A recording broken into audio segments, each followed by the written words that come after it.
Boa noite a todos. Mais uma noite de encontro com o professor Walter de Andrade, projeto Iniciação. Boa noite. É com você, Gilberto. Olá, boa noite. Estamos ao vivo, mais um programa Projeto Iniciação. E é isso, você que está conectado já sabe, né? Deixar aqui o recadinho, coloca aí o seu like no vídeo, manda o conteúdo para um colega que goste desse tema. E se não é inscrito ainda no canal, faça aí a sua inscrição, que nos ajuda. É isso aí. Então, sejam bem-vindos. Boa noite, professor. Boa noite a todos os queridos irmãos, né? E a todos aqueles que estão nos assistindo. Estamos aqui novamente reunidos nesta noite, né?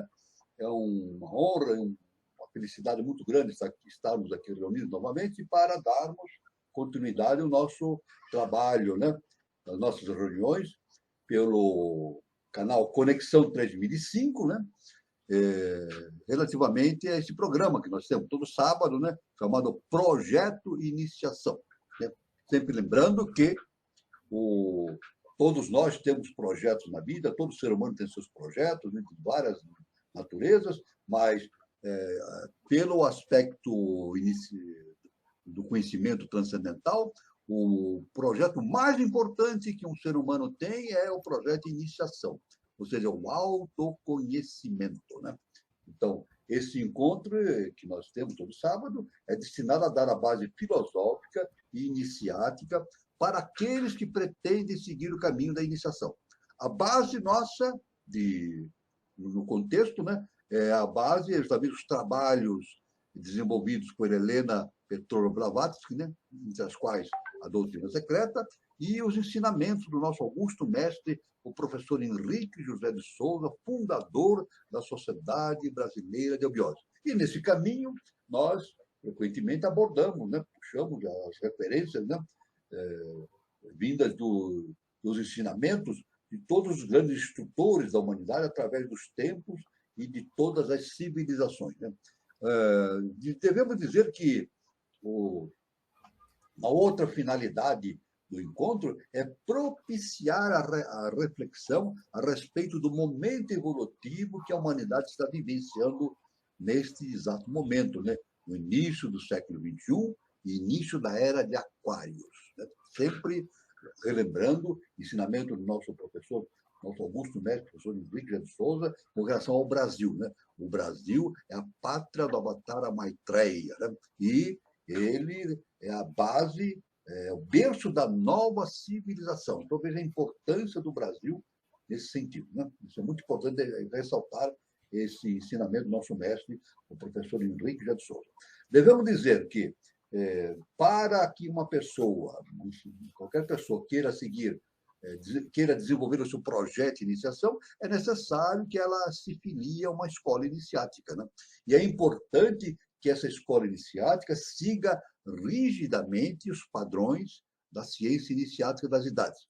Então, a pessoa pode escolher a escola que melhor for do seu interesse, né? Mas aqui nós estamos relacionados com a Sociedade Brasileira de Eubiose e nós indicamos, então, que convidamos a todos, né, que quiserem fazer o seu projeto de iniciação, que venham fazer o seu projeto de iniciação na eubiose. Né? Como é que a pessoa pode iniciar esse projeto? Né? Ela pode fazer... O ponto inicial é o seguinte, é só entrar no Google, né? E colocar no busca do Google Sociedade Brasileira de Eubiose, vai aparecer o site da Sociedade Brasileira de Eubiose. E lá tem um botãozinho, a gente aperta assim, onde estamos. Né? Então, vai aparecer todos os departamentos existentes no Brasil e no exterior. Então, a pessoa que faz, entra em contato com o departamento, que lá tem o telefone, tem o e-mail, tem o endereço, né? E é importante que a pessoa entre em contato com o departamento da sua cidade, ou próximo à sua cidade. Né? Então, ela entra em contato com o departamento e faz a sua inscrição, toma informações e faz a sua inscrição para começar o curso peregrino. É o primeiro grau. O grau inicial da eubiose chama-se grau peregrino. em muitos departamentos pelo Brasil, esse grau já foi dado início, né? Outros vão começar em fevereiro, então já está em andamento o grau peregrino em todos os departamentos, né, do Brasil. Então, a pessoa faz a sua inscrição e começa esse caminhar iniciático, né? Eu devo dizer que a pessoa faz o grau inicial, o primeiro grau, que é o grau peregrino, depois faz mais 4 graus, totalizando 5. Ao finalizar os 5 graus, ela tem a possibilidade e o direito de tornar-se membro efetivo da Sociedade Brasileira de Eubiose. Então, ela pode participar, sendo membro, vai participar de todas as ritualísticas da sociedade, participar dos eventos culturais e de ensinamentos da parte da escola, né? E pode participar também dos eventos todos, né, ligados ao mundo objetivo, né? Mundo objetivo, né? Reuniões, palestras, etc. Então, aí está um caminho realmente muito interessante para quem quiser desenvolver o seu projeto de iniciação. Eu, inicialmente, como nós estamos no início do ano, e eu vou fazer uma pequena divulgação aqui, explanação a respeito da Sociedade Brasileira de Eubiose, para aqueles que ainda não conhecem, que estão vindo pela primeira vez no nosso encontro, tenham um conhecimento a que se refere a Sociedade Brasileira de Eubiose. Devemos dizer que a Sociedade Brasileira de Eubiose é uma instituição de caráter cultural e espiritualista que visa o aprimoramento físico, emocional e mental das criaturas humanas. É considerada de utilidade pública e possui estatuto, linha de conduta e emblema devidamente legalizados, distintos dos de qualquer outra agremiação do gênero. É uma escola de iniciação aberta a todos os que desejam aperfeiçoar-se no campo da cultura esotérica e compor a fração consciente da humanidade, precursora de um novo ciclo que já se anuncia, que é o ciclo da Era de Aquários. Destina-se a formar lideranças que conduzirão os homens, os seres humanos todos, ao alvorecer do seu glorioso porvir.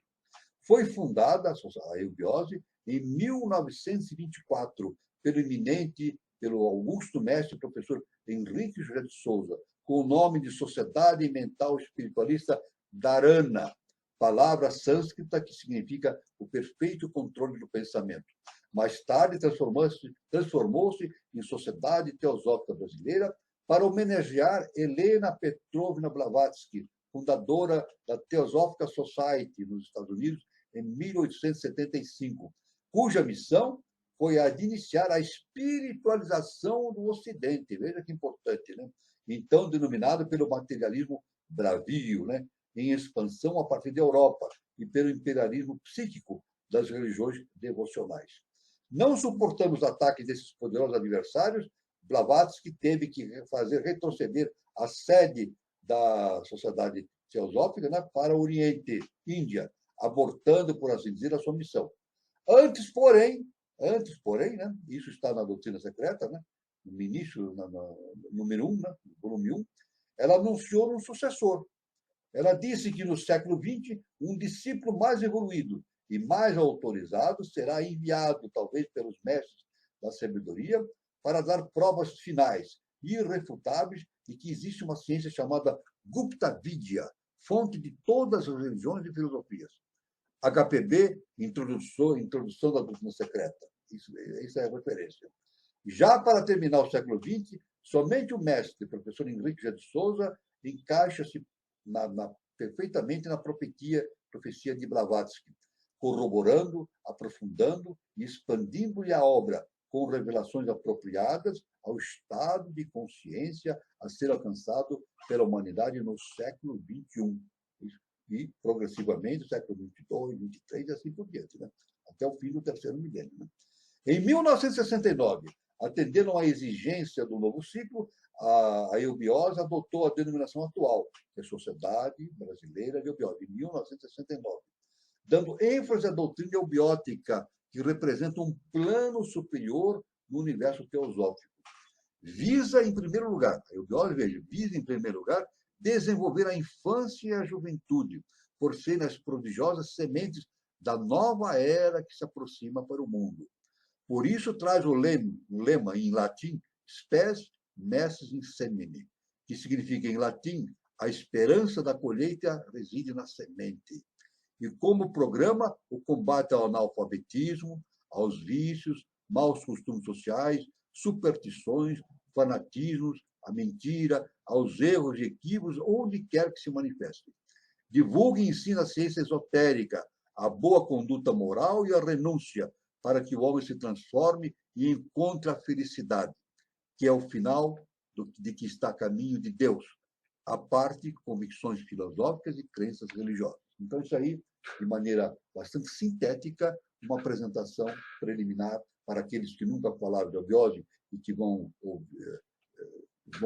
assistir este encontro, né, ou estão assistindo, ou vão ver no YouTube depois da gravação. Aí está um resumo do que significa a Sociedade Brasileira de Biose. E sejam bem-vindos. Tá? Venham para a Biose e sejam bem-vindos. Todos. Muito bem. Nós continuamos, então, justamente o nosso caminho no nosso estudo, que, através de uma síntese da doutrina secreta, né, a respeito da antropogênese, é o que nós estamos estudando. E vamos, então, continuar. A antropogênese na base dos ensinamentos de Helena Petrovna Blavatsky, na doutrina secreta. Né?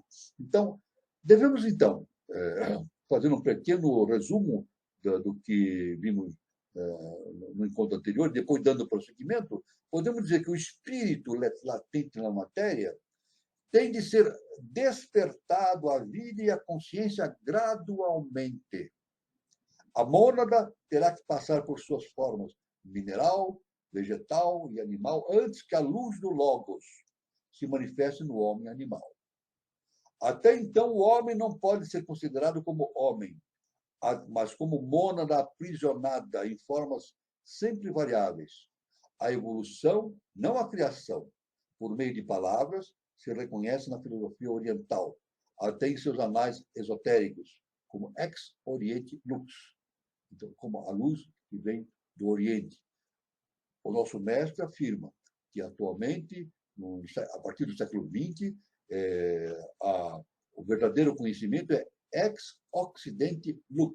A luz vem do Ocidente, porque ao Ocidente foi dado a incumbência cíclica de conduzir a humanidade para um novo ciclo evolutivo. E aí está o Brasil, a função do Brasil nesse processo cósmico extraordinário. Né? Muito bem. Até o nome do primeiro homem da Bíblia mosaica teve a sua origem na Índia. Os judeus tomaram o seu Adão da Caldeia. Adam Kadmon é uma palavra composta, um símbolo múltiplo e prova os dogmas ocultos. Adi e Adi significa em sânscrito primeiro, em aramaico Adi, o único Em assírio quer dizer pai. Aí onde vem Akadi, o pai criador. A unidade sem limites, infinita, permaneceu em todas as relações de todas as nações, como um terreno virgem e proibido que nenhum pensamento ou especulação inútil jamais devassou. A única referência que se fazia era a concisa noção de sua propriedade diastólica e sistólica na sua expansão periódica. Então, aí vemos a função do Sol. Né? O Sol funciona como um coração. O coração tem a sístole e a diástole. Né? Ou seja, nós temos o coração empurra o sangue através do sistema circulatório, né? O sangue arterial vai até os pontos mais distantes e volta como sangue venoso e leva oxigênio para justamente fornecer a energia para os processos metabólicos do corpo. Assim também é o sistema solar. O Sol se comporta como um coração. Ele emite energia até os confins do sistema solar, depois essa energia vem e retorna para ser, então, reciclada. Né?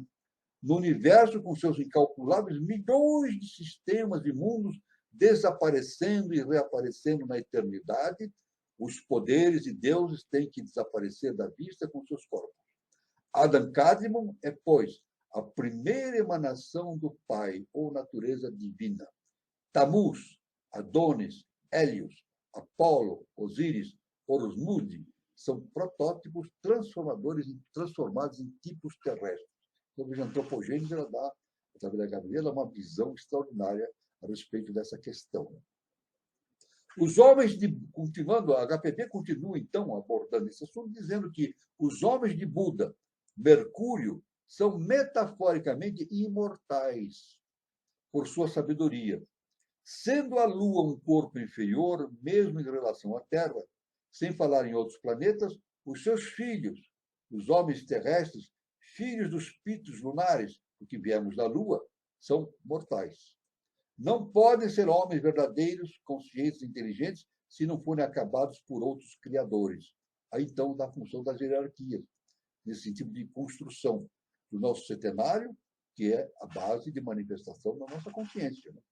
Assim, na lenda purânica, o filho da Lua, Soma, é Buda, Mercúrio, o inteligente e sábio, porque a linhagem de Soma, o regente da Lua visível e não da Lua física. Então, aí vê o panorama extraordinário que a HPB vai desenhando nessa questão da antropogênese. Né? Mercúrio é o irmão maior da Terra, metaforicamente, de linhagem espiritual, enquanto a Terra é a progênie do corpo. Então, quando ela fala em Mercúrio, nós vemos que a antropogênese, o nosso processo evolutivo começou em Mercúrio, que é o planeta mais próximo do Sol. De Mercúrio passou para Vênus, processo evolutivo. De Mercúrio passou para Vênus, depois passou para a Lua. A Lua, antigamente, ela girava ao redor do Sol. Na verdade, a Lua não é simplesmente um satélite. Ela já foi, na definição astronômica, ela já foi um planeta, né, que girava ao redor do Sol. Depois, num determinado momento, ela passou a girar ao redor da Terra. Né? Então, a sequência é Mercúrio, a evolução, né, no nosso sistema solar. Mercúrio, Vênus, depois Lua, depois vem para a Terra e estamos aqui, no nosso ponto de evolução, né? Passando por várias raças, né? No qual a quinta raça que nós estamos vivenciando, a nossa raça, a quinta raça mãe, está nesse processo evolutivo que vai nos conduzir a um limiar de evolução que o nosso mestre, o professor Henrique José de Souza, determina o ano como sendo o ano 3005, quando a raça ariana deverá atingir um estado de evolução extremamente importante no processo de desenvolvimento da consciência humana, nesse processo. Né?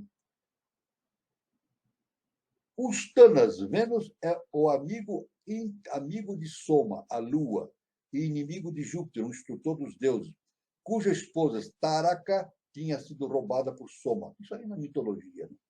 De quem teve Buda, tomou o partido de Soma e guerreou ao seu lado, e por isso foi rebaixado a uma deidade Asura. Assim permanece até hoje.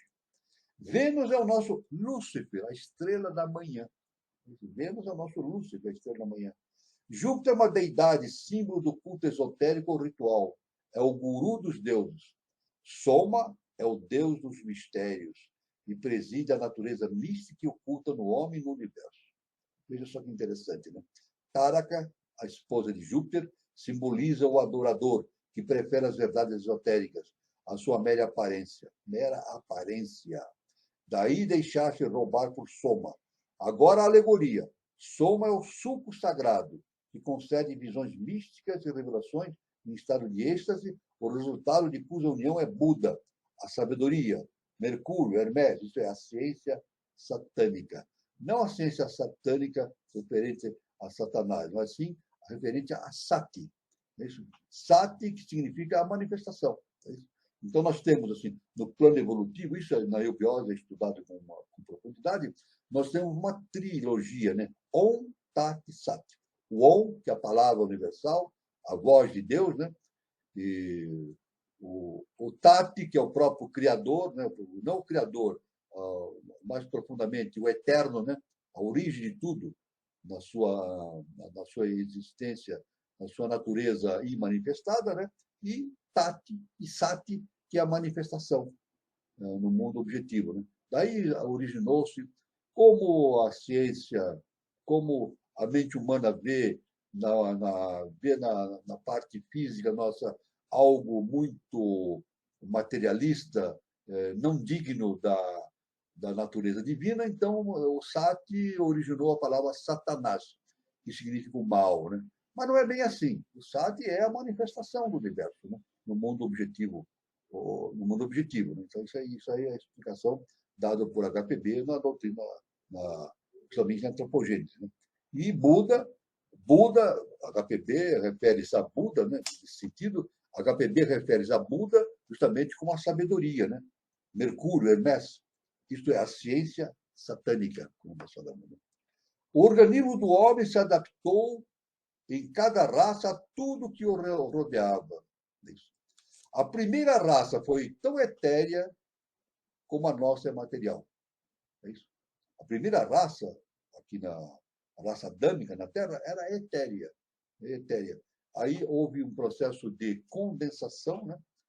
Foi se tornando cada vez mais material, até chegar em Atlântida, passando pela Lemúria, depois Atlântida.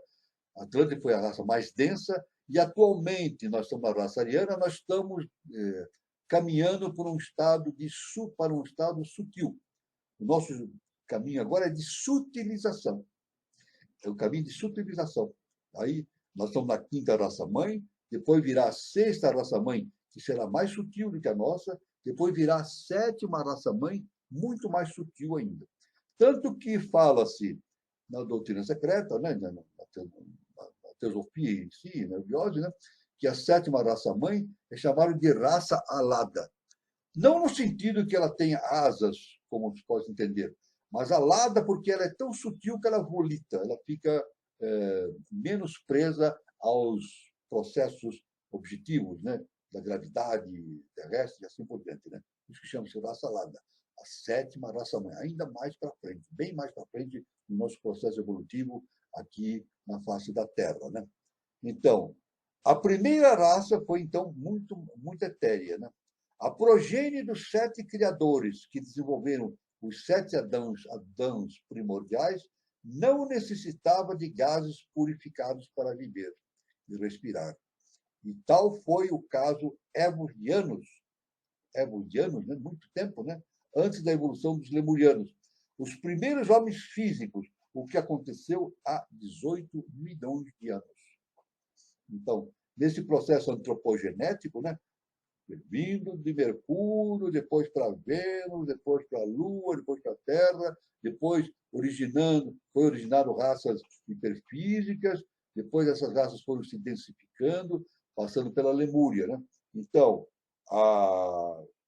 os primeiros homens físicos foram os lemurianos. Os lemurianos, no início, eram etéreos, eram muito sutis. Depois foram o seu corpo, né, foi se condensando cada vez mais, até a HPB dá uma fase anterior ao nosso tempo, de 18 milhões de anos.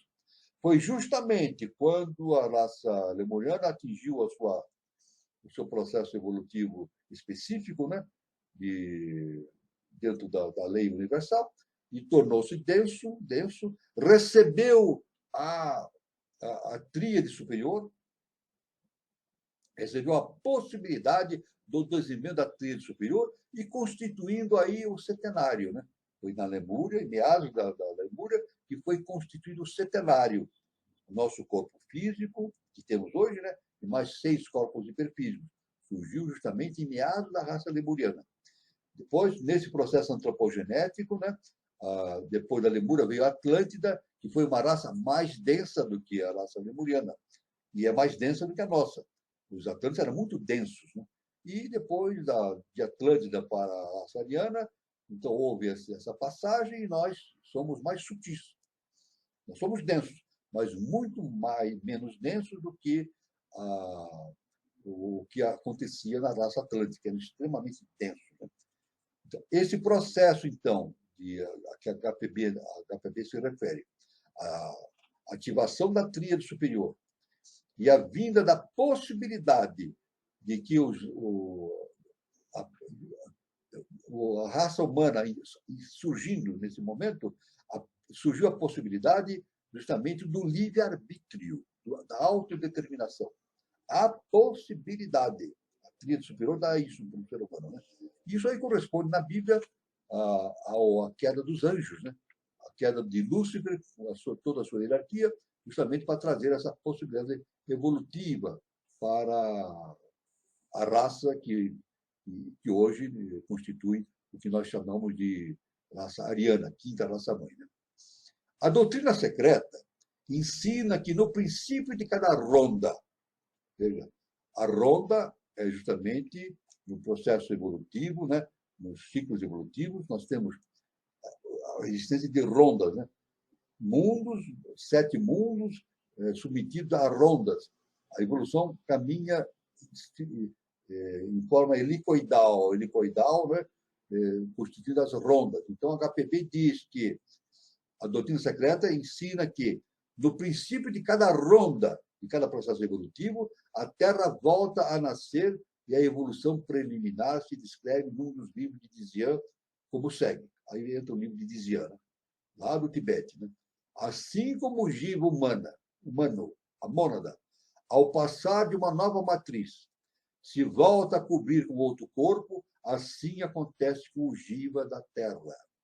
Ele obtém uma cobertura mais perfeita e sólida em cada ronda, depois de voltar a surgir cada vez mais da matriz do espaço à objetividade. Esse processo é acompanhado por dores do novo renascimento em convulsões geológicas. Então, a HPB faz essa relação da evolução do processo físico da Terra, né? Da superfície, com o processo da antropogênese.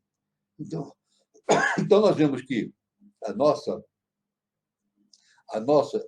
sintetizando, a nossa Constituição Centenária que nós temos hoje, incluindo a tríade superior, ela foi produzida pela ação de hierarquias que nos antecederam evolutivamente, né? E que permanece até hoje conosco.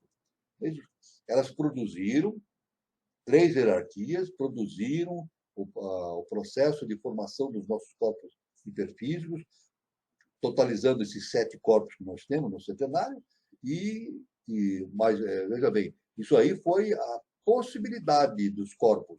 Mas quem tem que desenvolver esses corpos pela consciência somos nós, seres humanos. Então, o centenário, nós recebemos a possibilidade da existência desse centenário em nós, no qual nós habitamos e vivemos, mas nós temos que desenvolver esse centenário através do autoconhecimento, através das yogas, através da meditação e assim por diante. Então, isso aqui é um processo, isso é um processo evolutivo. Então, veja a síntese, né? O processo evolutivo do ser humano consiste justamente a desenvolver cada vez mais o aprimoramento do seu centenário. É isso? Nós temos o corpo físico denso, aí temos o vital, temos o astral, mental inferior, o mental concreto. Depois, na tríade superior, nós temos o mental superior com o mental superior, né? E temos o Buddhi, que é o campo da intuição, e Atman, que é o nosso Cristo interno. Então, são 7 componentes. E nós temos que ir desenvolvendo esse centenário durante o processo evolutivo, até que, no final, a gente faz a evolução final desse centenário, constituindo, evidentemente, a síntese do centenário numa estrela. O centenário é uma tríade superior e uma tríade inferior. O centenário, na verdade, se constitui de uma tríade superior e uma tríade inferior. Reunindo essas 2 tríades, nós temos o selo de Salomão, que é uma estrela de 6 pontas. E essa estrela de 6 pontas, que é a estrela de Salomão, é o símbolo do adepto. Então, esse é o nosso caminho. O caminho do ser humano é tornar-se um adepto. O nosso querido professor Henrique José de Souza nos deixou esse ensinamento. Que o futuro da raça humana é tornar-se uma raça de adeptos. Isso é inevitável. É inevitável. É lei universal. É lei cósmica justa e perfeita. Né? Então, está esse processo. Né? O Adam Kadmon foi o único feito à imagem e semelhança de Deus. Então, a gente vê o Adam Kadmon, quando se refere esses estudos esotéricos superiores, né? Quando se fala em Adam Kadmon, se refere à imagem de Deus. É o que está na Bíblia. Né? Lá, no Antigo Testamento, logo em Gênesis, no início, é citado, né? Somos feitos à imagem e semelhança de Deus. Então, isso é muito importante. Né? E Jesus nos registros evangélicos, há registro desse ensinamento de Jesus o Cristo, né? Num determinado momento, em João 10, ele fala: vós sois deuses. Pronto. E ele diz que isso é uma referência à lei que já existia. O Salmo 82, né? A gente vai no Bíblia, nos Salmos, o Salmo 82 também fala, anteriormente a Jesus, que nós somos deuses, né? Nós temos a divindade em nós. Então, o anancádimo é justamente essa expressão, né, cósmica, que significa a imagem e semelhança de Deus, que compõe a natureza do ser humano. Né? É a hoste de Elohim. O segundo Adão é a primeira raça humana, sem consciência. O terceiro Adão é a raça que separou, cujos olhos se abriram. Então, aí está o processo dessa evolução por Adão Cadmon, justamente através das raças existentes, evolutivas que estão ocorrendo na Terra. Né? Ora, o quarto verso da primeira esloca, isso referindo-se justamente ao livro de Dizian, o quarto verso da primeira esloca da instância de Dizian, referida por HPB, trata do progresso da Terra. Depois que a essência despertou e se diferenciou em causalidade e causa, converteu-se em visível.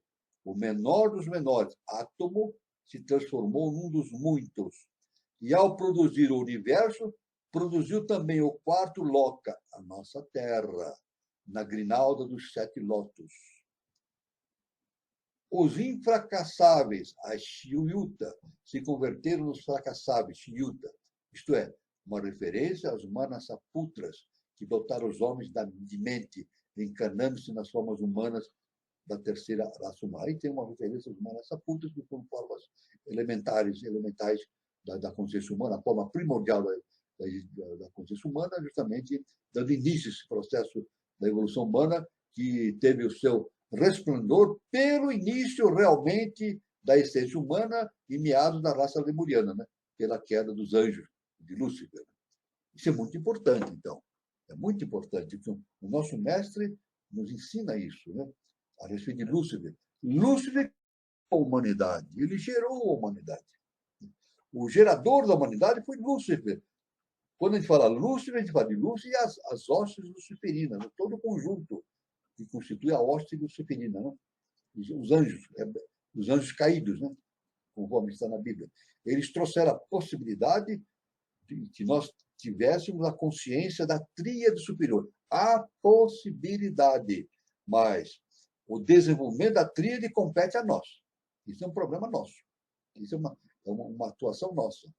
A divindade nos deu a possibilidade, mas nós temos que desenvolver essa possibilidade em realidade. Veja bem, nós temos que transformar a possibilidade em realidade. Na verdade, isso pela antropogênese, a gente vê assim, que Deus não dá nada para ninguém, né? Deus não dá nada de graça. Ele dá a possibilidade.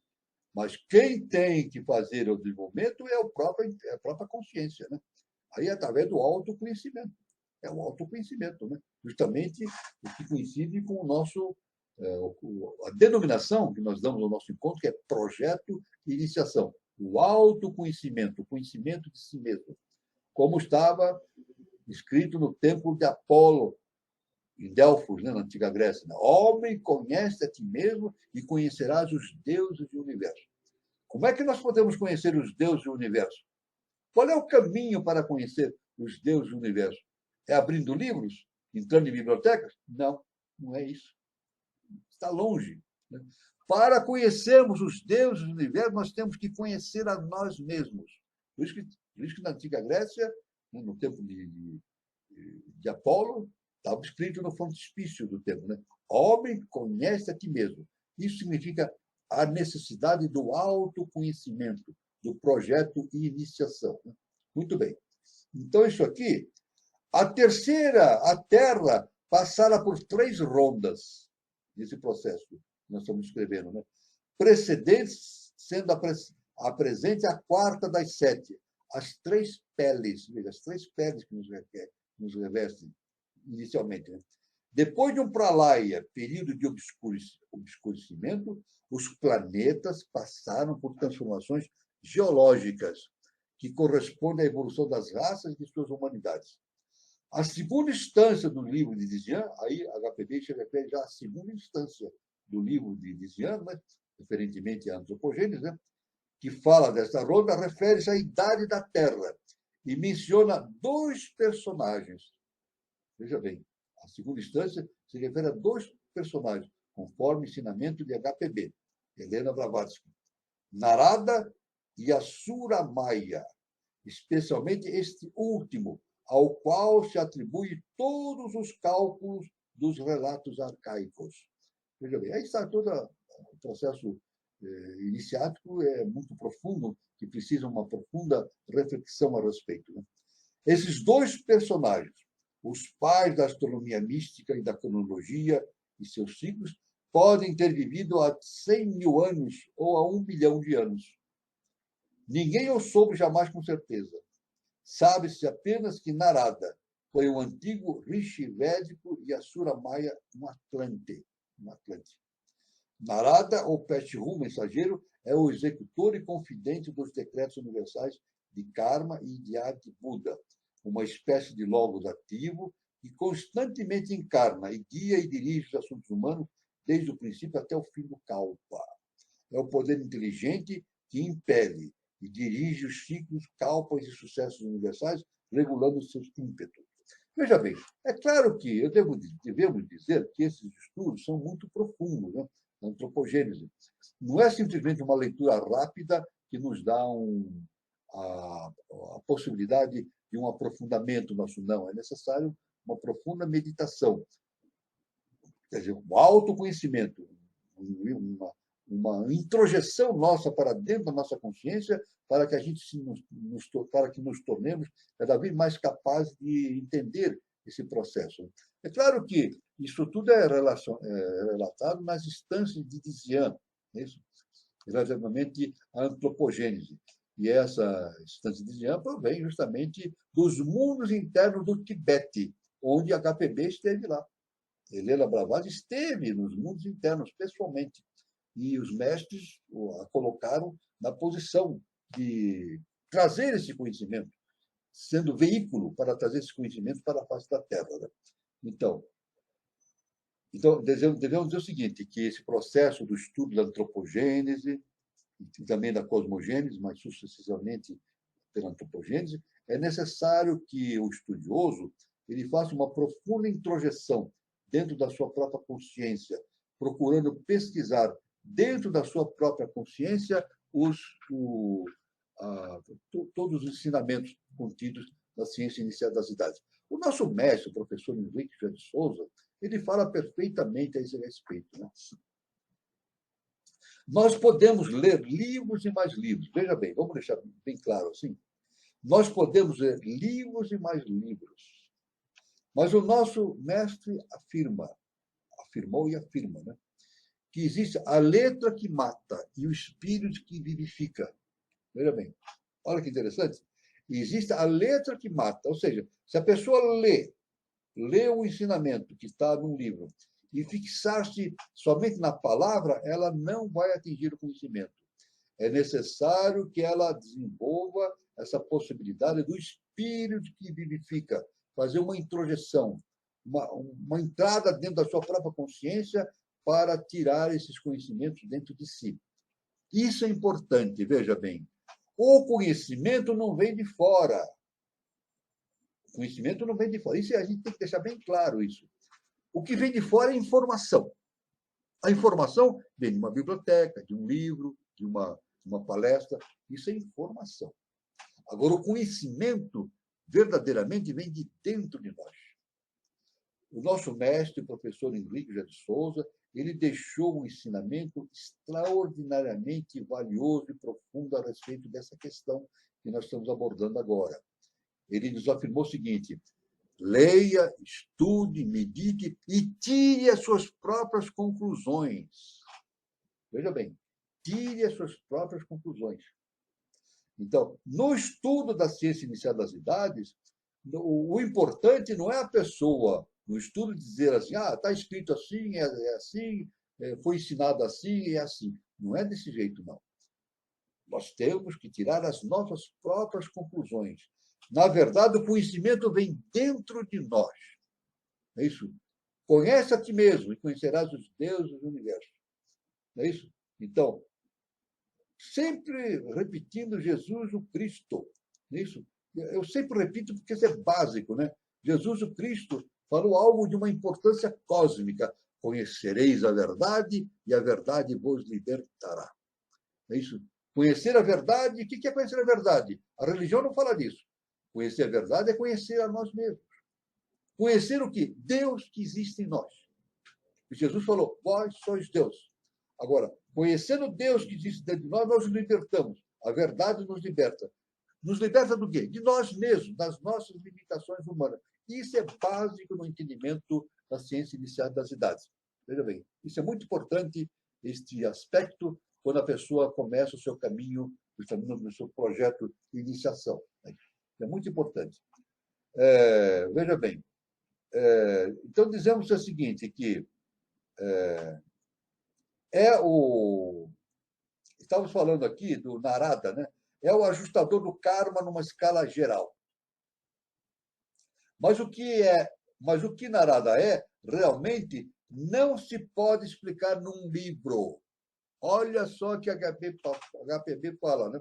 Ela está falando sobre essa consciência, Narada, né? Mas ela fala, o que Narada não se pode escrever, não pode explicar num livro.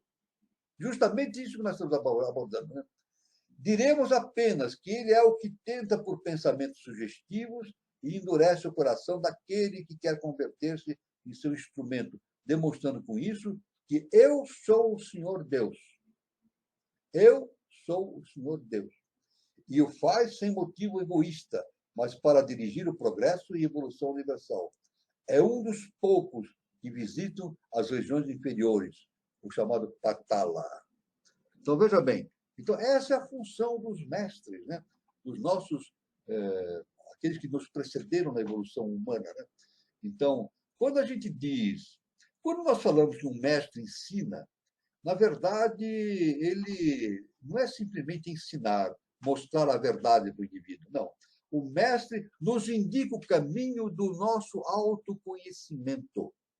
Então, o verdadeiro mestre é sempre assim, ele nos mostra o caminho para que nós tomemos o conhecimento da nossa própria natureza interna, o nosso Deus interno. Então, é o que o nosso mestre, veja, na eubiose, o nosso mestre, professor Henrique de Souza, ele deixou um ensinamento que é fantástico. E todos que vierem para a eubiose vão, necessariamente, vão entrar em contato com isso. Né? É básico no ensinamento do nosso professor Henrique de Souza. Ele diz, no início, o mestre aponta o caminho. Depois, o discípulo segue sozinho o caminho, até que, no final, ele encontra o mestre dentro de si mesmo. Tudo bem? Aí está. Então, veja bem, o mestre ele não empurra conhecimento na nossa cabeça. Não é a função do mestre enfiar conhecimentos dentro de nós. Não. Ele aponta o caminho. Aponta o caminho. O caminho tem que ser seguido por nós mesmos, sozinhos, desenvolvendo o autoconhecimento. E depois o nosso mestre diz que no final da jornada, o iniciando, né, aquele que está no caminho da iniciação, encontra o mestre dentro de si mesmo. Ou seja, ele encontra Deus dentro de si mesmo. Ele se encontra. É o reencontro. É o reencontro. O que Jesus fala na parábola do filho pródigo, a volta à casa do Pai. Olha que Jesus, o Cristo, nos diz, né? Através da parábola do filho pródigo, né? A volta à casa do Pai. Nós viemos da casa do Pai, como projeções da mônada, que está lá no primeiro trono. Somos projeções das mônadas que estão no primeiro trono. Essas projeções vêm para o mundo físico mais denso, vai descendo através dos mundos cada vez mais densos, até que no mundo mais denso, mineral, a mônada conserva a sua divindade, mas se esquece da sua divindade. Então, desce vida e energia e tem que subir vida e consciência. Aí a mônada tem que fazer o seu trabalho, a mônada não, a projeção dessa mônada que está no primeiro trono tem que realizar esse progresso, esse processo de transformação interna, de descoberta da sua própria divindade, isso, do conhecer a si mesmo. Veja bem, é muito importante isso. É por isso que nós, aqui no nosso encontro, eu sempre afirmo essa importante questão do estudo da ciência inicial das idades. O mais importante, no início de tudo, é saber como as coisas funcionam. Como as coisas funcionam.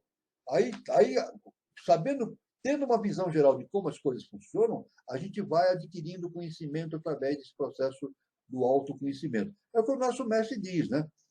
No início, o mestre aponta o caminho. Por que ele aponta o caminho? Ele mostra como as coisas funcionam. O mestre é assim. Ele mostra como as coisas funcionam, o processo cósmico. Aí o discípulo, então, seguindo essa orientação dos mestres, através dessa ideia inicial de como as coisas funcionam, ele vai se aprofundando dentro de si mesmo, descobrindo a natureza da sua própria divindade, até que ele encontra depois, no final do seu processo cíclico, encontra Deus dentro de si mesmo, o mestre dentro de si mesmo. Isso é uma coisa extraordinária. Isso, eu devo dizer, isso é básico para o entendimento e para a progressão dos estudos no sentido iniciático. Isso é básico. Veja bem, a religião não ensina isso. Não é o sentido da religião. Quando eu falo religião, eu não falo do religare, né? Não estou falando no sentido esotérico. Não no sentido esotérico, no sentido exotérico. O sentido de religião no sentido exotérico, não esotérico, exotérico.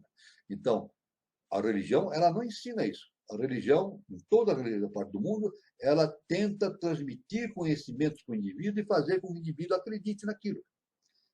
A religião se baseia nisso. Ela passa informações e é importante que a pessoa acredite naquilo. Ela tem que acreditar naquilo. Se ela, para se filiar a uma determinada religião, ela tem que acreditar naquilo que lhe é ensinado. E isso não é iniciação. Na iniciação não é assim. O nosso processo iniciado não é acreditar no que o mestre fala, ou no que os mestres falam. Não. É receber a indicação do caminho. Os mestres indicam o caminho. Esse é o caminho.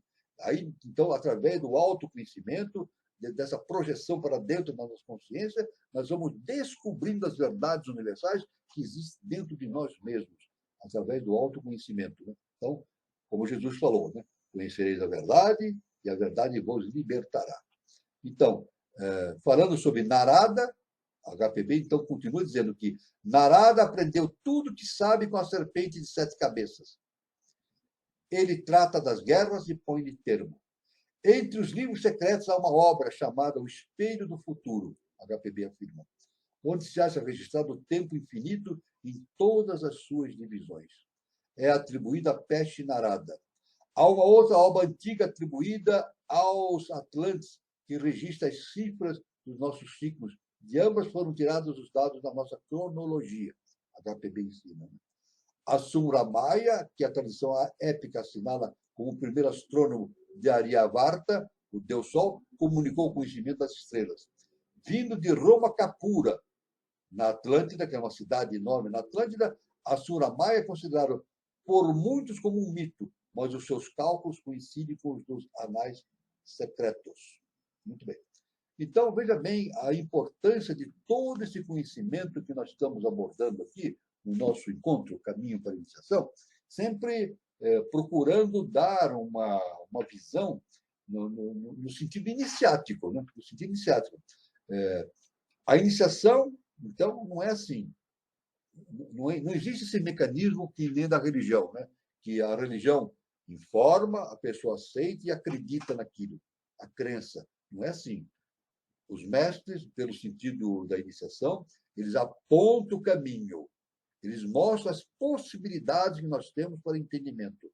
Aí nós seguimos aquele caminho, conforme ensinado pelo nosso mestre, professor Henrique de Souza, sozinhos, mas desenvolvendo essas possibilidades do autoentendimento, do autoconhecimento, para depois, no final, encontrarmos o mestre dentro de nós mesmos, descobrirmos o Deus que existe dentro de nós mesmos. Isso é básico no conhecimento iniciático. E todos aqueles que vierem para a Sociedade Brasileira de Biose vão ter oportunidade. Veja, isso aqui nós estamos falando de maneira bastante sintética, né? Não superficial, tem a base do ensinamento de HPB e do nosso mestre, o professor Henrique de Souza. Mas, na eubiose, convidamos a todos que queiram fazer o curso, né? Os cursos, de tornar-se membros, nos graus iniciáticos, isso é dado uma profundidade extrema. E, além disso, que eu até me escapou falar no início da apresentação, que quando a pessoa torna-se membro da Sociedade Brasileira de Biose, ela tem a possibilidade e tem o direito de ler diretamente as revelações do nosso mestre, o professor Henrique de Souza. São milhares de páginas. Então, a coisa realmente torna-se fantástico. A pessoa tem uma visão cósmica extraordinária a respeito de tudo e dando prosseguimento ao seu caminho, ao seu projeto de iniciação, né? Então, está o que nós queríamos falar inicialmente. Eu passo a palavra para o nosso irmão Carlos Nascimento, né, para que a gente continue aqui a nossa conversa, trocando ideias, informações, e quem quiser fazer perguntas. Muito bom, professor. A gente poderia, professor, fazer um comparativo dessa personalidade mitológica védica, né, de Narada, com o Avatar, com Maitreya? Na verdade, veja, o mecanismo universal, ele prevê, veja, todo o nosso universo. Vamos agora analisar bem, verificando justamente como as coisas funcionam, né? Existe o imanifestado e o manifestado. O imanifestado é a realidade única, que nós não sabemos, não temos a menor ideia. Isso aí não sou eu que falo, a HPB que fala isso, né?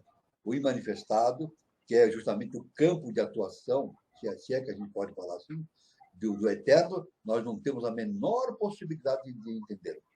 E mesmo os mais evoluídos seres do nosso mundo manifestado não entendem.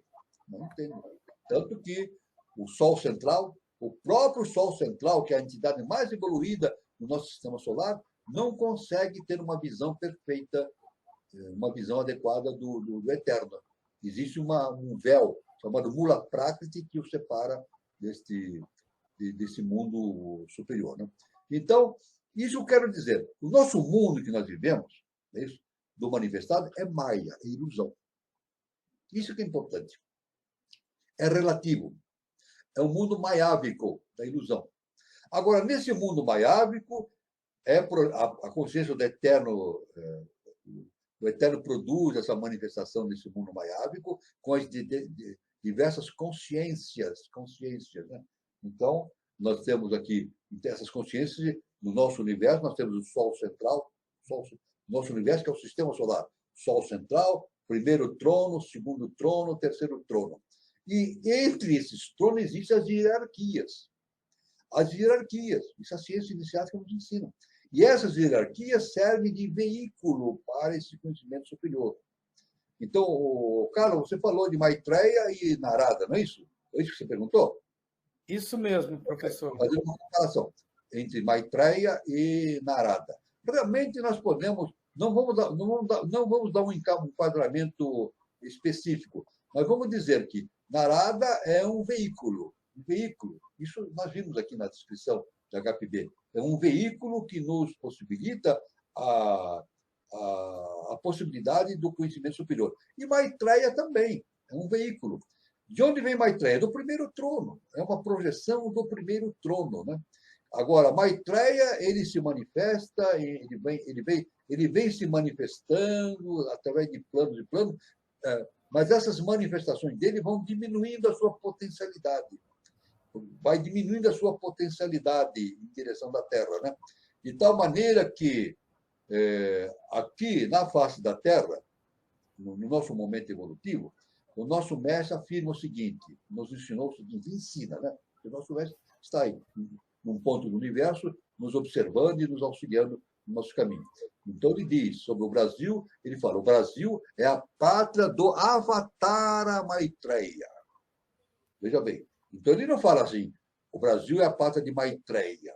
É a pátria do Avatara Maitreya. Avatara significa descida da lei. E a lei desce através... Como? Como é que a descida da lei se faz através de veículos? Então, Maitreya é uma projeção do primeiro trono, mas ele vai descendo, a sua consciência vai diminuindo a sua potencialidade avataricamente, através de veículos, até chegar no mundo objetivo denso, que o nosso mestre chama de Avatara, onde ele se manifesta como Avatara Maitreya. Então, aí vem uma relação entre Narada e Maitreya, né? Qual é a nossa função? Veja bem, aqui no Brasil, o Brasil é a pátria da Avatara Maitreya. É isso? Como é que vai se dar a manifestação de Maitreya no mundo e na Terra como um todo e no Brasil? Através do processo avatárico, que é Avatara Maitreya. Agora, como que se dá isso? Onde Maitreya vai se manifestar? Em cada um de nós. Veja bem, onde Maitreya vai se manifestar? Através das suas manifestações decrescentes, de menor energia, avatáricas, e a sua manifestação se dá através de nós. Então, qual é a nossa missão? Qual é a missão que nós temos para trazer esse Avatara Maitreya para a realização, para realizar a obra da Eterna Paz da Terra? É nos tornarmos veículos suficientes para sermos veículos da Maitreya, veículos do Avatara Maitreya. Então, nós temos que elevar a nossa consciência para sermos veículos desse Avatara Maitreya. Né? Isso é muito importante, né? Essa condição. Veja a nossa responsabilidade. Né?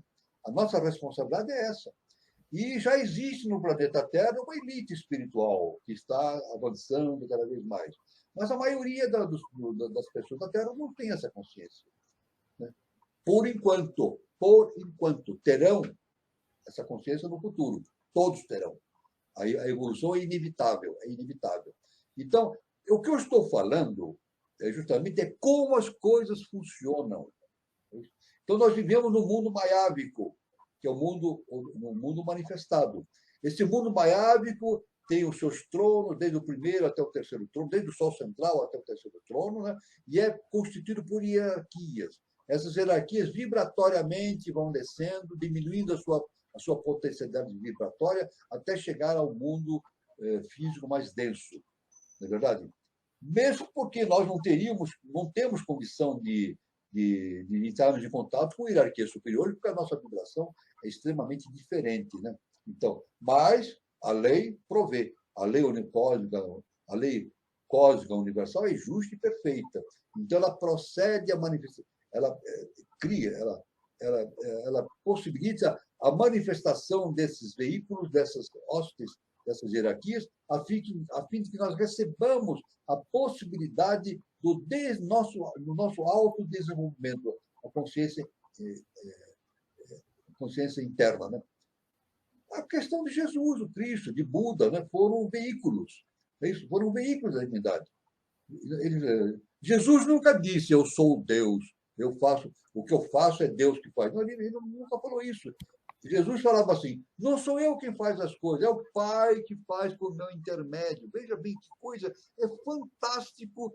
Só isso, só essa afirmação de Jesus nos mostra como as coisas funcionam. Os mestres nos ensinam como as coisas funcionam. Jesus falou, não sou eu quem faz as coisas, é o Pai que faz por meu intermédio. Então ele diz, eu sou um veículo. Então é o caso de Narada e Maitreya, né? Nós temos que, no nosso processo evolutivo, nos tornarmos veículos dessas consciências avatáricas atualmente na face da Terra. Esse é o nosso processo que constitui o nosso projeto evolutivo na face da Terra. Muito bom, professor. Gilberto, você tem alguma colocação, Gilberto? Isso aí, muito bom. Nosso terceiro programa, né? Deixa eu só lembrar aqui, temos bastante gente aqui no chat acompanhando, bastante gente aí ao vivo, né? E deixar mais um recadinho para que curtam aí o vídeo, a transmissão, né? Manda aí esse link para algum colega que gosta desse assunto. Se não é inscrito ainda no canal, faz aí a inscrição, porque a interação ela faz com que a plataforma, né, no caso o YouTube, torne o nosso canal, como ele classifica como relevante. Sempre que tem alguma interação, ele coloca uma classificação como relevante. Então, é importante que se faça essa interação. Um comentário, professor, essa coisa do mestre indicar, mas não determinar, né? A gente pode dizer que isso tem a ver com o livre-arbítrio, né? A gente pode encaixar essa questão no conceito do livre-arbítrio, né? Ou seja, ele indica, mas a pessoa ela tem a liberdade de escolher ou não, fica de acordo com o seu critério e suas escolhas. É isso, né? Exatamente, o livre-arbítrio é fundamental. Isso aí exatamente estudando como as coisas funcionam. Né? Nós recebemos a tríade superior, nós recebemos a possibilidade. Veja, olha que interessante. Nós recebemos a possibilidade do livre-arbítrio, através da tríade superior. Então, a maioria da humanidade não desenvolveu o seu livre-arbítrio. Essa é a grande verdade. Eu vou repetir. A maioria da humanidade não desenvolveu o seu livre-arbítrio.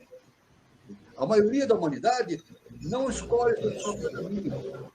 Ela segue as ideias dos outros. São conduzidos. Tem alguma coisa ligada aí. Percebam aí que tem uma coisa ligada dando um ruído. Veja bem, a maioria da humanidade ela não segue os caminhos determinados por ela mesma, os seres humanos. Segue o caminho determinado por aqueles que entram na sua mente. São dirigidos pelas mentes dos outros, né? Então, isso não pode ser assim. Nós temos que desenvolver o livre-arbítrio, o livre pensamento. É isso. Fala-se muito no livre pensador, mas são poucos livres pensadores. Fala-se muita definição, né? Tem muita gente que fala, eu sou um livre pensador. Mas será que é mesmo? Quando a pessoa diz assim, eu sou um livre pensador, será que ela é mesmo um livre pensador? A gente precisa analisar, né? Porque ser livre pensador é uma coisa extraordinária, mas é necessário que ela vença a si mesmo. Normalmente, o que se vê na literatura é que o livre pensador é livre das ideias dos outros. É isso. Se lê na literatura, é isso. O livre pensador ele é livre das ideias dos outros. Mas não é só isso. O livre pensador tem que ser livre das ideias dos outros e livre das suas próprias limitações. Nós temos limitações humanas.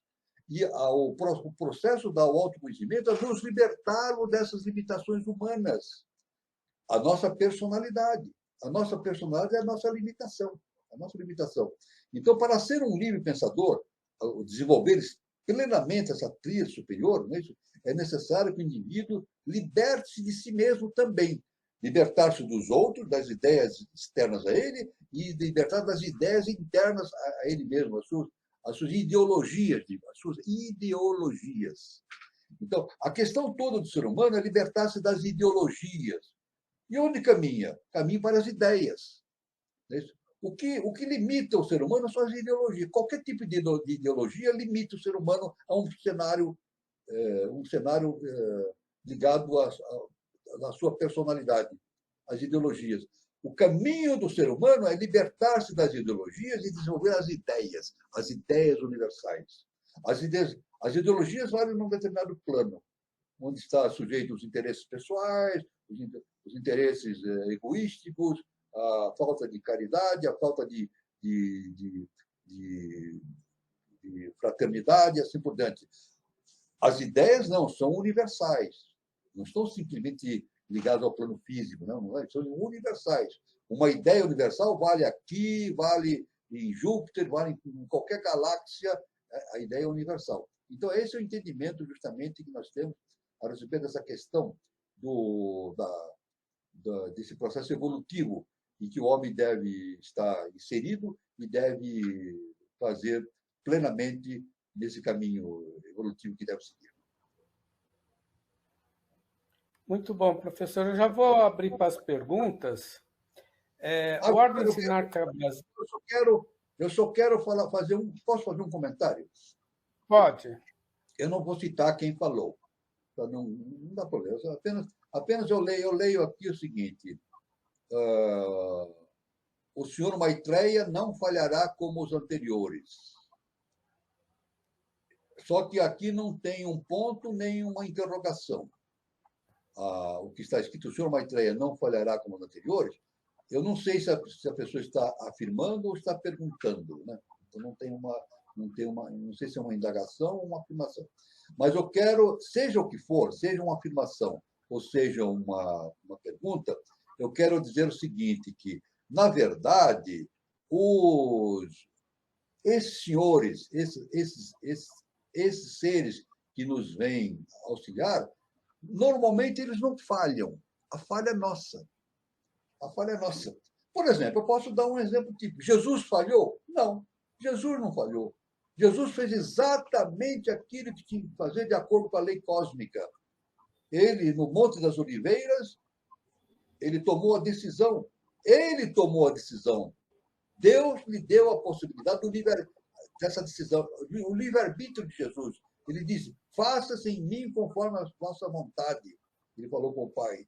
Então, ele não falhou. A falha foi humana. Porque se ele tivesse... Se os humanos tivessem compreendido o que Jesus ensinou, nós teríamos hoje uma evolução diferente do que nós temos hoje. O processo teria se acelerado. Só que não houve aceitação. Então, normalmente, a falha não é do avatar. A falha não é do avatar, mas sim daquele que nos indica. Agora, veja bem, Maitreya, Avatara Maitreya está aí se manifestando, né? Aliás, o nosso mestre diz que a era de Maitreya já começou no ano 2005. A era de Maitreya já começou no ano 2005. Ou seja, a Avatara Maitreya está presente em nós. Avatara Maitreya. Agora, tem uma coisa, nós podemos falhar. Essa é que é a questão. É isso. Então, eu não posso afirmar que Maitreya vai falhar. A falha será nossa. E podemos falhar. Podemos falhar. Nós, na raça ariana, nós podemos falhar. O nosso mestre nos indica um caminho para 3005, mas não é uma lei. A lei não está determinando isso. Não, vai chegar em 3005, todo mundo vai estar bem evoluído lá. Não é assim. A lei nos possibilita a possibilidade. Mas nós temos esse caminho de seguir a lei ou não seguir a lei. Se seguirmos a lei, o caminho vai se realizar em 3005, através de Avatara Maitreya. Se não seguirmos o caminho, nós temos a possibilidade de falhar. Aliás, a falha é muito comum na história da humanidade. Né? É muito comum. Houve falha na Lemúria, houve falha em Atlântida, né? E as nossas raças, as nossas sub-raças constantes na nossa raça ariana também tem falhas e mais falhas, né? Então, nós podemos falhar também, né? Essa é uma possibilidade. É isso. Agora, só que a divindade faz tudo para que essa falha não ocorra. Tanto que está havendo uma seleção. Na humanidade vai haver uma seleção no fim dos tempos, né? Ou seja, a separação do joio e do trigo. Jesus nos falou, no fim dos tempos, o joio será retirado do trigo, será separado do trigo. Vai ficar somente o trigo. É isso. Então, isso já está, esse processo já está acontecendo. Isso nós já falamos disso, né? Muitos serão exilados da Terra. 2/3 da humanidade sairá da Terra, não vai ficar aqui. 2/3 da humanidade não fica na Terra. Vai constituir aquilo que o livro de Edgar Armand se referia a exilados de capela, vai existir os exilados da Terra também. Serão levados para globos obscuros. Eu não estou dizendo eles, estou dizendo nós. Eu não estou me colocando eu e eles, não estou dizendo nós. Nós estamos a isso. Se nós não caminharmos no sentido evolutivo correto da lei, nós seremos exilados da Terra. Nós seremos exilados da Terra, iremos para globos obscuros. É isso. Muito simples. É muito simples de entender. Se nós não correspondemos à lei, nós faremos parte do quê? Do joio. E seremos retirados da Terra e seremos exilados da Terra. Iremos para globos obscuros. Então, é isso que nós precisamos prestar atenção no que Jesus ensinou, no que o mestre, o professor Henrique Souza ensinou, não é isso? Através dessa questão de seleção. Então, na verdade, Maitreya não vai falhar. A falha será nossa. Isso pode acontecer. A lei nos dá toda a possibilidade do sucesso. A lei nos dá toda a possibilidade do sucesso, mas depende de nós escolhermos o caminho do sucesso ou não. Muito bom, professor. Dando prosseguimento aqui às perguntas, professor, o Ordem Sinárquica pergunta o seguinte: só se iniciamos por intermédio de uma escola iniciática? Já participei da maçonaria Gnose, da Gnose à Eubiose, e creio que aprendi mais com eu e eu individual e com vocês os ouvindo. Veja bem, eu vou dizer o seguinte, veja. Quando isso na eubiose, no ensinamento da eubiose, é dito que é necessário, extremamente necessário, que uma pessoa siga uma escola iniciática. Porque a escola iniciática ela dá o padrão de desenvolvimento vindo dos mestres. É muito difícil você encontrar esse padrão. Não tem. Você entra numa biblioteca, a biblioteca é imensa. Você entra, eu vou entrar numa biblioteca e vou pesquisar. Não é assim. A biblioteca é uma multidão de ideias. É muito difícil o indivíduo ter uma noção precisa, né? É necessário, veja bem que interessante, é necessário existir um mestre. Isso é de extrema necessidade. Assim como nós temos necessidade de ter um pai e uma mãe. Nós temos necessidade de ter um pai e uma mãe. Imagine uma criança. Vamos imaginar o seguinte: um casal dá à luz uma criança e deixa a criança sozinha no mundo. O que vai acontecer? Nada. Essa criança não vai aprender a falar, não vai estudar, não vai aprender nada. Então, a criança ela tem que aprender a ser ensinada pelos pais. O pai e a mãe, que vão dar alimento para ela, vão ensinar a ler e escrever, vão dar a possibilidade da instrução, de ir para a escola, vão dar o sentido de humanização da criança, né? Aprender todos os atos humanos necessários para um ser humano e assim por diante. Se deixar uma criança sozinha, no mato, por exemplo, sem nada, ela não vai aprender nada. Ela vai aprender com quem? Vai aprender sozinho? Claro que não, é impossível isso acontecer, é impossível. É necessário existir mestre. O mestre é de uma absoluta necessidade, assim como nós precisamos de um pai e de uma mãe. Ninguém pode prescindir de um pai e de uma mãe. E assim como nós temos necessidade de ter mestres. E isso a escola iniciática nos propicia. Mas é necessário escolher uma escola iniciática que tenha por base a ciência iniciática das idades. Porque há a possibilidade de existir falsos mestres. Muita gente se diz mestre e não é mestre. Isso, claro, Jesus falava isso. Jesus falava isso no Evangelho, que na nossa época atual existiriam falsos mestres. Está no Evangelho, não sou eu que estou falando. Jesus fala no fim dos tempos, ele fala isso. E falsos mestres aparecerão e vão ensinar coisas que não devem para a humanidade. Está lá no Evangelho, Jesus ensinando. Então, há uma necessidade da presença de um mestre. Tanto que existe uma afirmação dentro da escola iniciática, de uma escola iniciática correta, que diz que quando o discípulo está pronto, o mestre aparece. Quando o discípulo está pronto, o mestre aparece. Mas, na verdade, no fundo, nós podemos dizer, quando o discípulo está pronto, ele enxerga o mestre mais profundamente. Quando o discípulo está pronto, ele passa a enxergar o mestre perto dele, porque a vibração há uma afinidade vibratória. Então, agora, é claro que o mestre vai dar o caminho. Não é que nem uma religião, que o líder religioso vai fazer com que a pessoa acredite naquilo que ele fala. Não é assim. Não é assim. O mestre não quer que o indivíduo acredite naquilo que ele fala. Ele mostra o caminho, conforme o ensinamento do professor Henrique Jesus. Ele mostra o caminho. Aí o discípulo vai, dentro de si mesmo, vai desenvolvendo esse processo da iniciação, o início da ação, até que ele encontra o mestre dentro de si mesmo. Então, conforme a escola iniciática, é necessário que a pessoa entre em contato com uma escola iniciática. Não sou eu quem fala, isso aí é um conhecimento, mas eu, Walter, observando o que acontece no mundo e nas várias circunstâncias, é inevitável a gente chegar a essa conclusão. É necessário que uma pessoa esteja perto de uma escola iniciática, que esteja em conexão com os grandes mestres, né, para ela ter a possibilidade de ver o caminho se abrindo para ela, senão torna-se impossível. Ela vai ficar girando em círculo e não vai sair daquilo. É muito difícil. É por isso que eu digo, né, ou dizemos, que o projeto de iniciação é um projeto difícil, não é fácil. Do autoconhecimento, né? Mas o autoconhecimento não é seguir, acreditar naquilo que o mestre fala. O professor Henrique de Souza deixa bem claro: o caminho da iniciação não é acreditar naquilo que o mestre fala, é perceber o caminho que o mestre aponta. Perceber o caminho que o mestre aponta. E somente numa escola iniciática nós temos isso. Não temos isso em outro lugar. Tem isso numa biblioteca?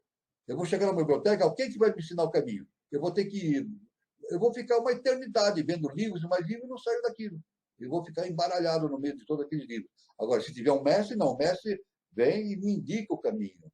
Ele não vai fazer com que eu acredite naquilo, ele mostra o caminho.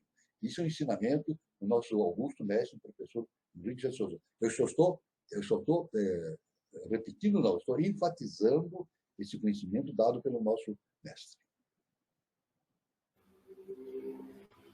Muito bom, professor. E ele continua aqui, professor, numa outra colocação. Nascer já não é uma iniciação, professor? Ou alguém ainda tem dúvidas? Não, claro, o nascer. Por que nós nascemos? Agora a gente pergunta, né, como as coisas funcionam. Por que nós nascemos? Pelo karma. O que reencarna não é a consciência, é o karma. Isso é a base da filosofia de Buda. Isso, ensinamento de Buda. O que reencarna não é a consciência em si, é o karma que existe naquela consciência. No momento que não existir mais esse karma, não há necessidade da reencarnação. É isso? Então, o nascer é um caminho, é um processo que nos leva à iniciação. A reencarnação é algo necessário. A reencarnação é algo necessário. Aliás, eu digo o seguinte: ninguém evolui se não reencarnar. Eu quero dizer o seguinte: isso é conhecimento iniciático. Viu? Ninguém vai se iniciar no mundo astral, no mundo vital, no mundo mental. Ninguém vai se iniciar. É necessário a iniciação e autoconhecimento tem que ser feito no mundo objetivo, no mundo físico. A pessoa tem que fazer o seu autoconhecimento num corpo físico denso. Isso aí faz parte do conhecimento iniciático. Eu vou repetir. O autoconhecimento tem que ser feito no indivíduo no estado reencarnado. Tanto que Buda se iluminou como? Encarnado. Ele não poderia fazer isso desencarnado, jamais. Siddhartha Gautama jamais poderia se iluminar fora do corpo físico denso. Não poderia, é impossível, cosmicamente. Então ele teve essa necessidade kármica de assumir um corpo físico denso, vencer as suas limitações. Ele venceu as suas limitações, quebrou todos os vínculos com a sua personalidade e tornou-se um iluminado no corpo físico denso. Então, veja bem, o nascer no corpo físico é um processo que faz parte da iniciação, através do processo kármico. Isso, então, alguém tem dúvida disso? Claro que ninguém tem dúvida disso, desde que siga o caminho da percepção desse mecanismo da iniciação, conforme nos relata os mestres os mestres da ciência iniciática. E ele continua numa outra colocação. Será que só não estamos como quando crianças, repetindo figurinhas? Bom, é claro, veja bem, olha, nós, no nosso estado evolutivo, por exemplo, crianças. As crianças vão repetir aquilo que os pais ensinam, né? É verdade? Claro. Mas em qualquer civilização. A criança vai repetir, vai adquirir os padrões civilizatórios da sua civilização específica. Né? Então, existem processos educacionais diferentes, dependendo do lugar onde a pessoa nasce. Né? Cada criança é educada de uma forma diferente, dependendo do lugar onde ela nasce. Né? Uma criança que nasce no Brasil, ou nasce na Índia, ou nasce no Japão, a educação será diferente. Não pode ser igual. É diferente. Estou dizendo a educação no sentido dessa relação de pais e filhos. Né? Mas a criança, veja bem, a criança tem dentro de si a divindade. Ela vai receber aqueles conhecimentos, aqueles processos de educação dos pais, da sua civilização, da sua sociedade, mas ela, como criança, ela vai crescendo, vai desenvolvendo a sua capacidade através do processo do projeto de iniciação, ela tem a necessidade de desenvolver os seus próprios meios de realização. Ela tem que realizar seus próprios meios de realização. E cada um tem um caminho específico. Não existe um caminho específico para todos. Cada um tem um caminho específico. Cada ser humano tem uma história particular. Vou repetir, cada ser humano tem uma história particular. Porque os karmas não são iguais. Cada um tem o seu karma, tem a sua ligação com os seus processos de reajustes, etc. Cada um é um caminho diferente. Né? É como a gente lê em literatura, né, que tem muitos, na literatura a gente vê assim, que muitos afirmam assim, que cada ser humano é uma obra-prima de Deus. Cada ser humano é uma obra-prima de Deus. E é verdade, cada ser humano é um projeto evolutivo distinto. Cada um tem um caminho a ser seguido. E cada um tem que desenvolver o seu processo evolutivo de acordo com as suas possibilidades para superar as suas próprias limitações. Então, a questão não é fácil de ser entendida, mas através da iniciação a gente pode entender de maneira geral, né, fazendo essa ligação entre o processo kármico, o processo de atuação da lei justa e perfeita e as necessidades que nós temos no nosso processo evolutivo individual e kármico. Muito bom, professor. E o Guilherme Guazelli Neto coloca o seguinte: os reinos anteriores reconheceram o Deus interior e nós ainda não? Veja bem, reconhecer o Deus interior é realizar, trazer a consciência de Deus plenamente desenvolvida dentro de nós. Né? Então, quais são os reinos anteriores? Eu entendo o que o nosso irmão está falando: o reino mineral, o reino vegetal, o reino animal e o reino hominal agora. São 4 reinos. Né? A ciência indica 3 reinos: mineral, vegetal e animal. E coloca o ser humano dentro do reino animal. Mas não é assim. Não existem 3 reinos, são 4 reinos. O reino mineral, o vegetal, o animal e o hominal. Porque o hominal tem a tríade superior. Tem a possibilidade da tríade superior. Então, cada reino desenvolve uma consciência específica. O mineral desenvolve uma consciência específica do mineral. O vegetal desenvolve uma consciência específica do vegetal. E assim o animal também. E nós estamos desenvolvendo a nossa consciência. HPB fala algo importantíssimo com relação a isso, fechando esse conhecimento. Né? HPB fala assim: tudo no universo tem consciência. Isso para a ciência acadêmica é um absurdo. A pessoa diz: então o mineral tem consciência? Tem consciência de mineral. Um vegetal tem consciência? Tem consciência de vegetal. E assim, nós temos uma consciência de ser humano. Nós não somos seres humanos, estamos passando pela experiência humana. Então, nós não reconhecemos ainda o nosso Deus interno na sua plenitude. Estamos a caminho disso. E é inevitável. Isso é inevitável, né? Tanto que Jesus falou: conhecereis a verdade e a verdade vos libertará. Ele fez uma afirmação objetiva, clara. Ele dá o caminho da lei universal. Isso é proveniente da lei universal. Conhecereis a verdade e a verdade vos libertará. Inevitavelmente. Jesus fala. E o que Jesus fala é o seguinte: inevitavelmente vocês todos conhecerão a verdade e todos terão a libertação através da verdade. Então, isso não aconteceu conosco ainda, né? Estamos ainda vivendo a experiência hominal. Depois, quando nós realizarmos toda essa organização, a harmonização do nosso centenário, nós passaremos para o adeptado, isso, para o nível de iluminado, como Siddhartha Gautama alcançou. Né? Então, seremos adeptos ou iluminados. Aí não seremos mais seres humanos. Não estaremos mais passando pela experiência humana. estaremos passando para a experiência super-humana. Depois passaremos para a experiência subdivina, depois divina. Voltaremos à casa do Pai. Voltaremos à casa do Pai. Aí, esse é o caminho para a gente saber, conhecer plenamente a divindade que em nós existe. Os mestres nos ensinam isso. Agora, é muito difícil a gente ter esse entendimento, né? Dentro da nossa limitação humana, né? Do nosso egocentrismo. Né? Mas o caminho é esse. Né? Muito bom, professor. Como eu não estou vendo mais perguntas, professor, eu queria que o senhor comentasse um pouco. O senhor falou que o povo atlântico ele era mais denso. Eles tinham uma massa corpórea maior, e como seria a espiritualidade deles em relação à da raça ariana?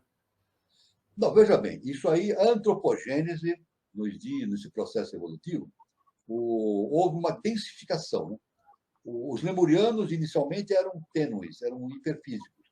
Depois, em meados da raça lemuriana, houve uma densificação até que eles se tornaram densos.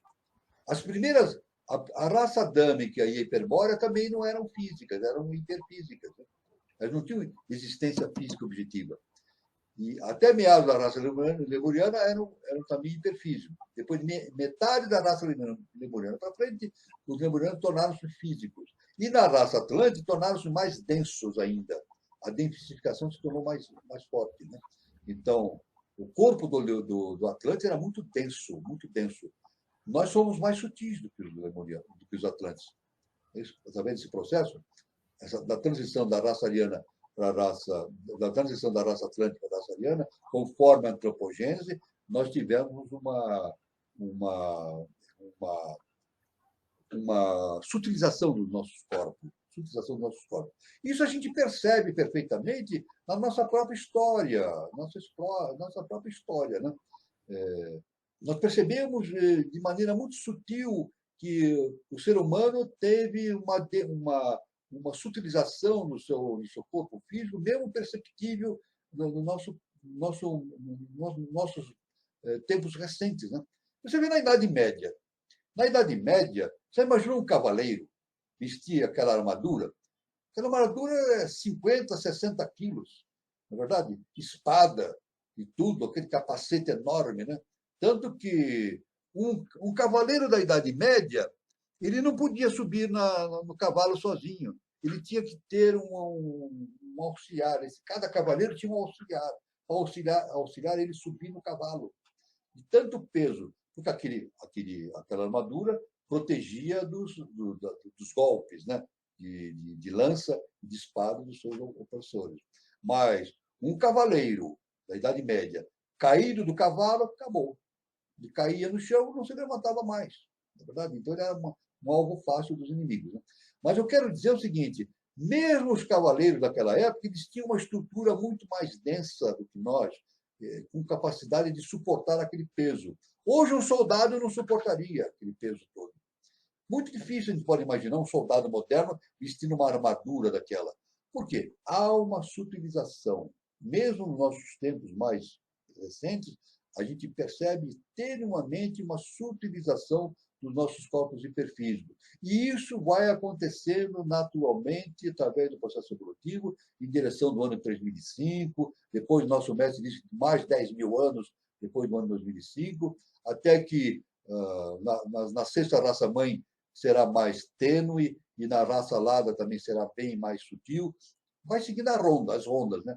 O nosso estado evolutivo, né? Que estamos no nosso quarto sistema evolutivo. Né?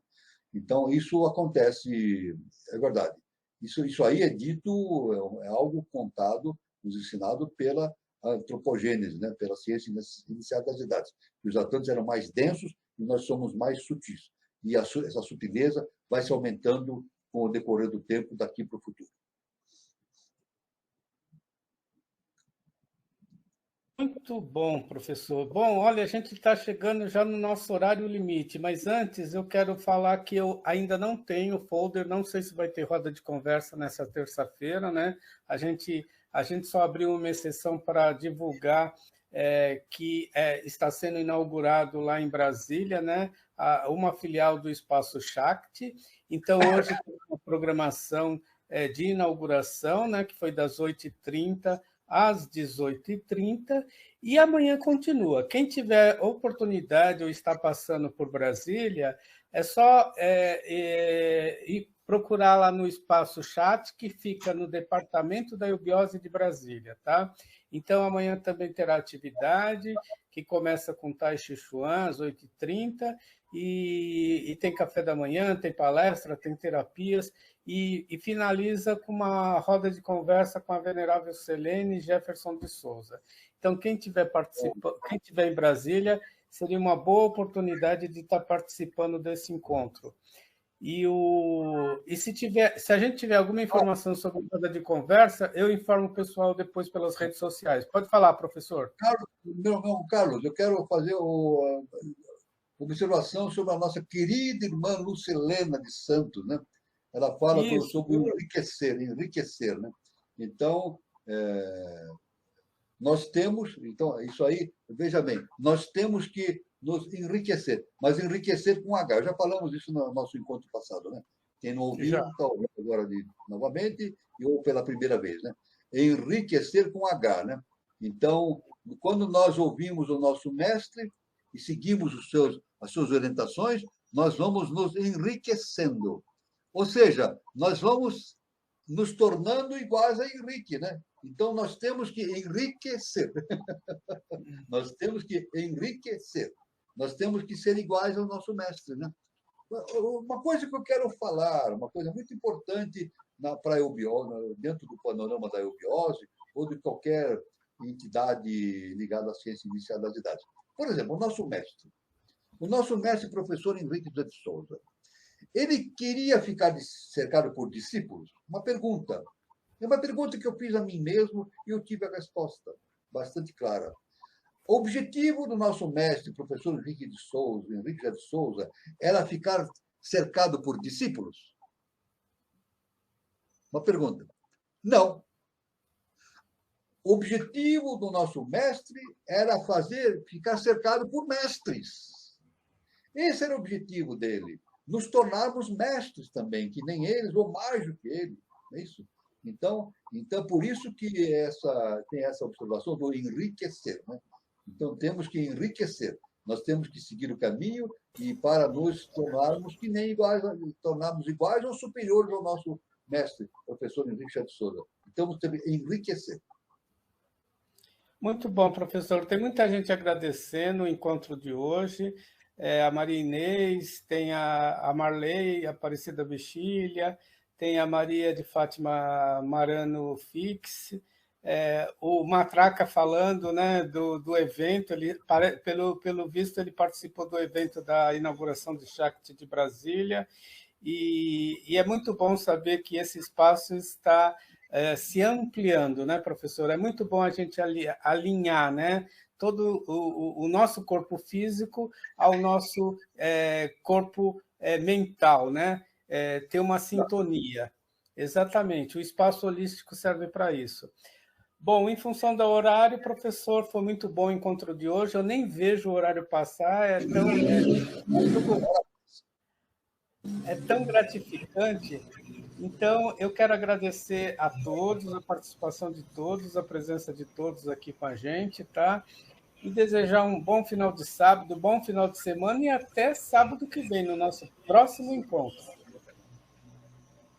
Pode falar, professor. Não, está terminando, eu não tenho, eu vou... O Gilberto, né?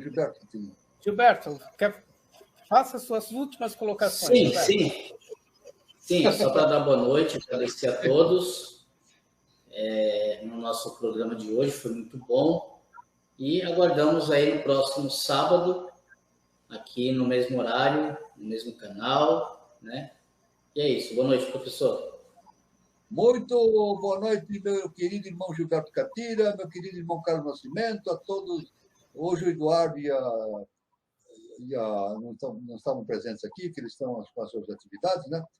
Então, Eduardo e a nossa irmã Dani. Dani, o Eduardo e a Daniela, eles estão lá na Bahia, né? Estão lá na Bahia, lá, Isso, lá na Bahia. Em Salvador, estão lá hoje. Né? Então, eu queria agradecer a todos, foi uma felicidade, uma honra muito grande estar aqui com todos, e sábado que vem estaremos aqui presentes, e luz, paz e amor para todos, e fiquem com Deus. E até sábado.